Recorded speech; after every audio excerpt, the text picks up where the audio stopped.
Acid মশা বা ভাই একটা সেকেন্ড দেন দেন দেন দেন দেন দেন দেন আমরা মশক বিতরণ অভিযান করি সচেতন করুন।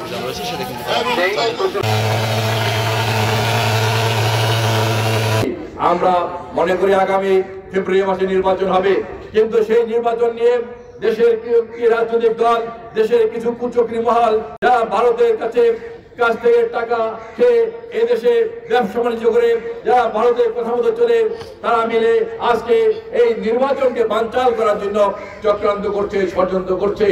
আমরা পরিষ্কার ভাষা বলতে চাই, আমরা হত্যা মামলা, গুম খুন সবকিছু উপেক্ষা করে আমরা তারেক রহমানের নেতৃত্বে দীর্ঘ 16 বছর আন্দোলন সংগ্রাম করে শেখ হাসিনার পতন আমরা নিশ্চিত করেছিলাম।